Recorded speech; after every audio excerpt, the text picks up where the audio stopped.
গায়ে হাত দিতে গিয়েছিলে কেন? আমরা গায়ে হাত দিইনি স্যার। মিথ্যে কথা বলো না, মিথ্যে কথা বলে লাভ নেই। আর তোমাদের কি কোনো ক্লু অথবা কোনো আইডিয়া আছে, মানে কি হতে পারে এর ফলাফল, রেজাল্ট কি হতে পারে তোমরা যেটা করেছো তার জন্য কোনো আইডিয়া আছে? কোনো? এখনো তোমাদের নামে কোনো এফআইআর কেউ করেনি। আমি এখানে জাস্ট এসেছি গোটা বিষয়টা বোঝার জন্য, দেখার জন্য। অবকাশ, তুমি কি চাও ওদের এগেনস্ট এফআইআর করতে? না চাইলেও অসুবিধা নেই, আমি এনিওয়ে ওদের এগেনস্টে সুও মোটো কেস করব। তুমি এখন শারীরিকভাবে সম্পূর্ণ সুস্থ এবং তোমার সমস্ত বয়ান আমি রেকর্ড করেছি, তাই তুমি চাইলেই এখন ওদের এগেনস্টে এফআইআর করতে পারো, আর পুলিশ সেই এফআইআর এর এগেনস্টে যথাযথ কড়া পদক্ষেপ নেবে। বুঝলে? করবে এফআইআর?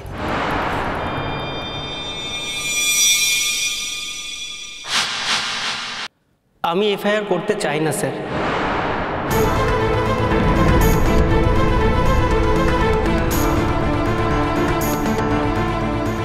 আমি চাই না যে ক্ষতি আমার হয়েছে সেটা অন্য কারো হোক।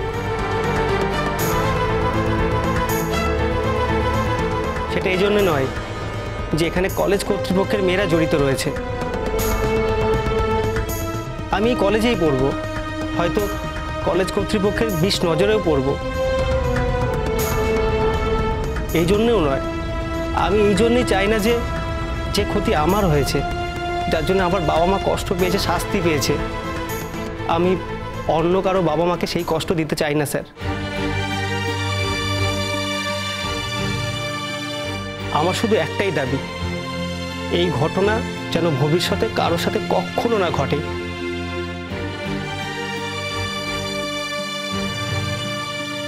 স্টুডেন্টস,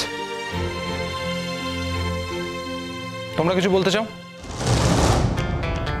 স্যার, ওরা ওর সঙ্গে যা করেছে তার শাস্তি ঠিক কি হয় সেটা আমরা সবাই জানি স্যার। আর সেই সঙ্গে আমি একটা কথা বলতে চাই, মানে আমি আমার সহযোদ্ধাদের সঙ্গে আলোচনা করি একটা কথা বলতে চাই। আমাদের বয়সী কিছু ছেলেমেয়ের ভবিষ্যৎ সারা জীবনের মতো ধ্বংস হয়ে যাবে স্যার। ওরা যখন ওদের শাস্তির মেয়াদ শেষ করে বেরোবে, তখন ওদের কেরিয়ারে আর নতুন করে কিছু করার থাকবে না।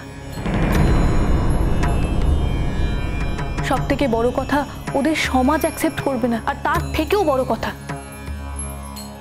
ওরা কি আদৌ সংশোধন হবে সেটা আমরা কেউ জানি না। তাই এবারের মতো আমরা ওদের দয়া করে দিতে চাইছি স্যার।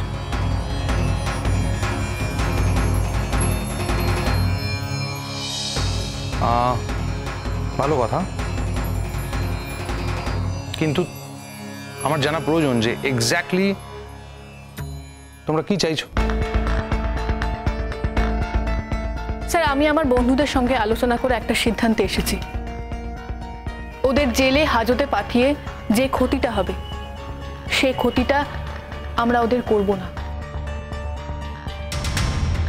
অবশ্য অবকাশ যদি চাইতো তবে ওরা সেই শাস্তিটাই পেত, কিন্তু অবকাশ যখন এত সাফারিং এর মধ্যে দিয়ে গিয়েও সেটা চাইছে না। স্যার, আমরা আপনাদের কাছে অনুরোধ করছি, আমরা এবারের মতো ওদের ক্ষমা করে দিতে চাইছি, তবে একটা শর্তে। ওরা যেভাবে অবকাশের সম্মানহানি করেছে, ওরা যেভাবে অবকাশকে মৃত্যুর দরজার দিকে যেতে বাধ্য করেছে, তার একটাই উত্তর, ওদেরকে অবকাশের পায়ে হাত দিয়ে ক্ষমা চাইতে হবে।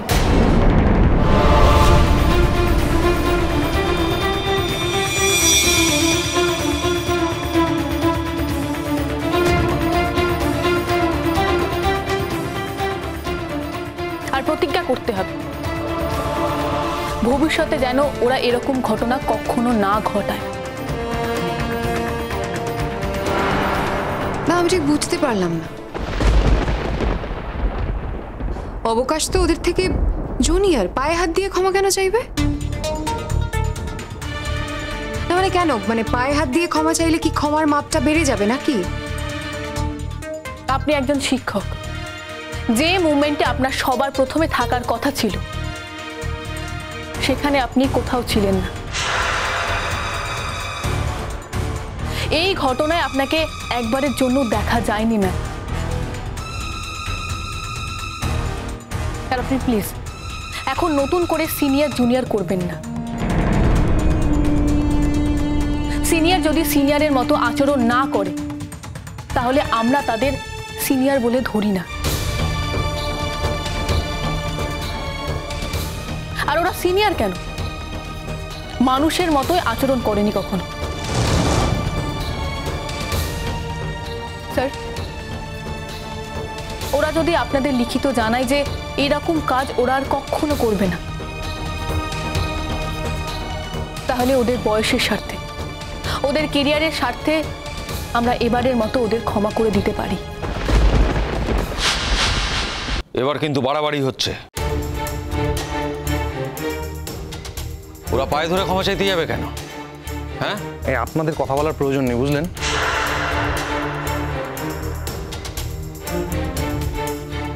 স্টুডেন্টরাই বলুক, আপনারা কথা বলার জায়গাতেই নেই। ইনফ্যাক্ট যে অন্যায়টা হয়েছে তাতে আপনার মেয়ে কম শাস্তি হচ্ছে বোধহয়। এর থেকে অনেক বড় শাস্তি হতে পারতো, তার জায়গায় যে শাস্তিটা হচ্ছে খুব সামান্য। তাই কথাটা বলবেন না, চুপ করে বসুন অথবা দাঁড়িয়ে থাকুন, ওদের বলতে দিন।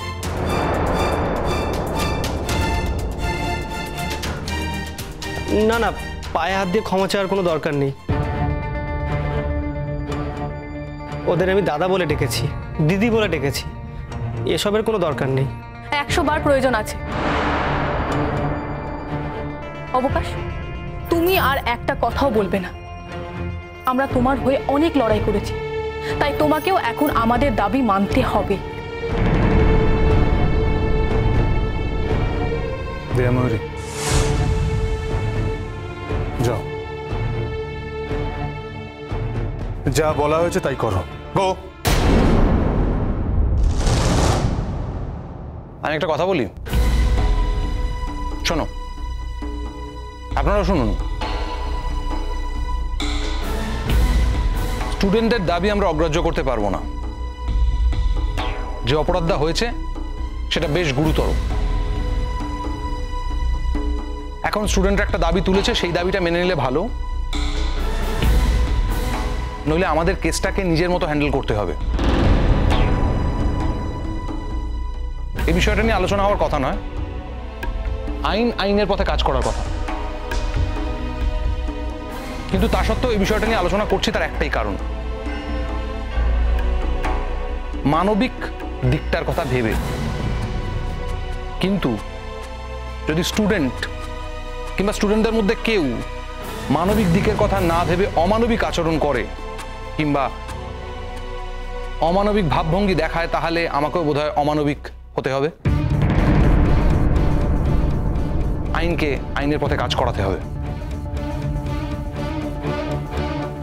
আমি কিন্তু খানিকক্ষণ আগে বলেছি যে আমার তাড়া আছে, সুতরাং দেরি না করে বোধহয় চলে আসাই ভালো।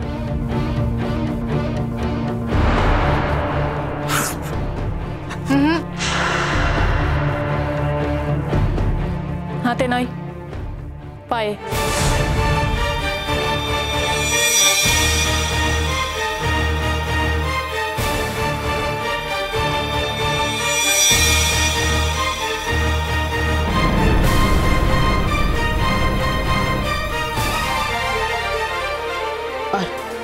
আর কখনো আমরা এরকম কাজ করব না।